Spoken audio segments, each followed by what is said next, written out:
Isaiah Colton here with another episode of Lead Conversion Secrets here. I try to do a daily video all about lead conversion, and basically the reason why I do this, I stay committed to this because I think the real estate industry, the mortgage industry, and the insurance industry needs it.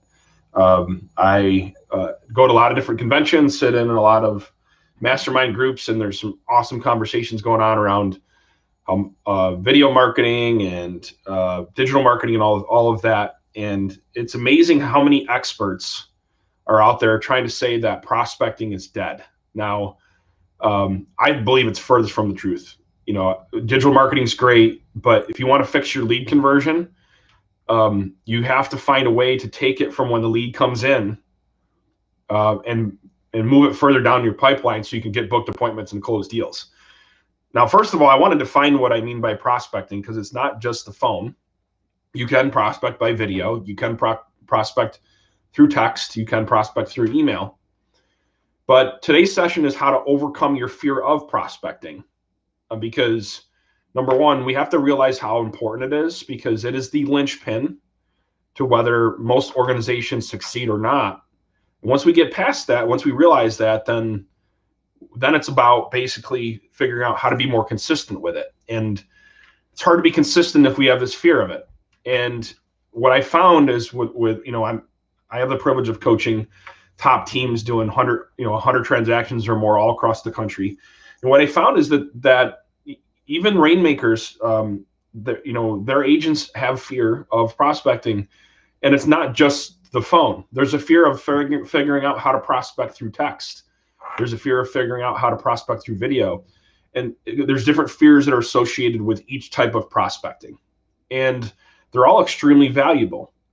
What I find is that if people consistently make somewhere between 20 to 40 contacts a day, and through a combination of phone, maybe sending out a video, text, or doing an email blast and and then following up, but making however they choose to do it, making 20 to 40 contacts a day, those are the people, and that have their database organized the right way, and they're working their SOI, and then they're working a little bit, some new leads, whether it be buyers or sellers. Those are the people that are very consistent at hitting their goals. And not only that, but they build a strong foundation to scale their business. And when they hire people come in and they have this prospecting methodology or this culture, and they're able to scale much quicker. So I want to state this first and foremost: prospecting is the number one way to scale your business fast. All right.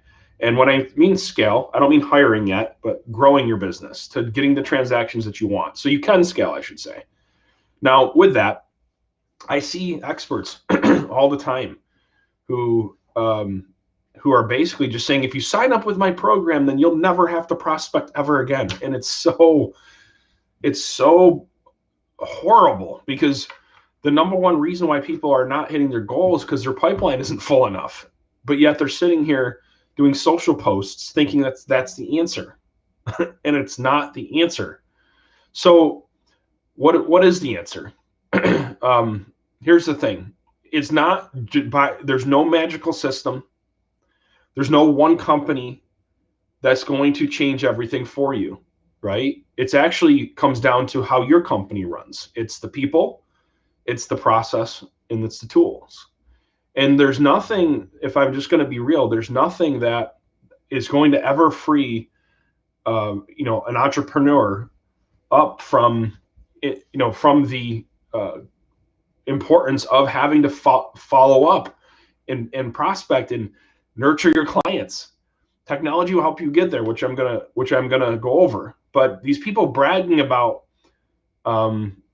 never having to cold call, it's disingenuous. Now, I hear it on the other side too. Here's also what I hear. They have some secret cold calling formula, right? Where they can just, there's these magical words that they're going to say. And because if you just follow my scripts and say them just this way, right, then you're never going to experience rejection ever again, right? And it's so corny. It's like, do people really believe that? Believe your message? Like, really? Now, don't get me wrong. There are ways to mitigate rejection, but it's still going to be there, right? There's nothing you can do. So, and it's all these different things that create so much confusion in the marketplace, and it hurts the productivity of our businesses at the end of the day. And so instead of focusing on looking for ways to dodge prospecting or looking for some magic secret, why don't we talk about how to overcome our fear of prospecting? And that's really what I want to focus on in some of these next videos, is looking at how to focus on overcoming the fear of maybe you've never prospect through texting before. Maybe you've never prospect through video before. Maybe you've never picked up the phone and had to call anybody before. Maybe you've done it before, but you're not consistent with it, and it's costing you a ton of money. You have leads sitting in your pipeline that need to get followed up on, right? So how do you do that? So here's the thing. For myself, I've made hundreds of thousands of prospecting calls, and I've trained over 300 agents to do the same thing, in-depth training and coaching to do the same thing, collectively making millions of calls. I have inside sales agents. I have hover anywhere between 30 to 40 inside sales agents, both B2B and also working directly with real estate or with homeowners. And so we have this conversation a lot.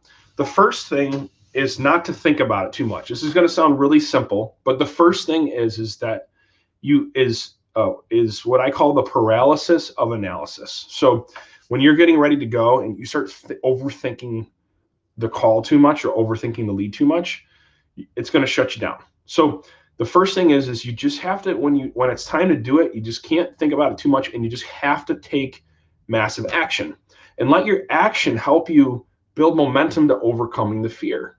And the second thing is, as you're doing that and as you're taking action and you're waiting maybe for the phone to ring, or you're thinking about what to say, instead of trying to fight this feeling of fear or anxiety or whatever might be happening, instead of trying to fight it, run with it. And I love what one of my mentors said. He said, feel the fear and do it anyway.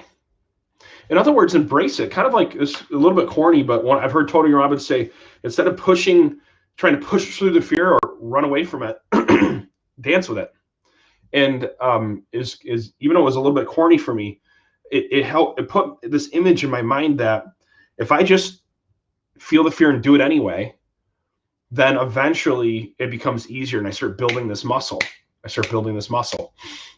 Because here's the deal: whether you're doing text message marketing, whether you're doing video marketing, or whether you're prospecting over the phone, there's going to be elements of rejection. There's going to be things that are going to happen that are not going to go the right way. But instead of taking that rejection as negative, and this is the number one strategy I think I can give you when it comes to prospecting and being more consistent in your business, or helping your team be more consistent if you have a team, is to make sure that when you feel that fear, you just push through it anyway. So when you feel it come up, just push through it anyway.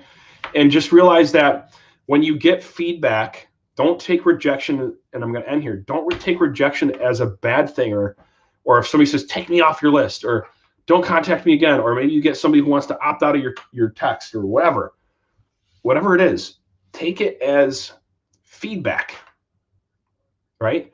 I mean, think about it this way. Look at the greatest inventions. Look at the greatest things that human beings have ever done. If they took that failure as anything else but feedback to go out and be better next time, and they just quit, where would we be? We would never innovate, right? In our businesses, it's no different. The only way that we innovate, the only way we get better at sales, if we take feedback.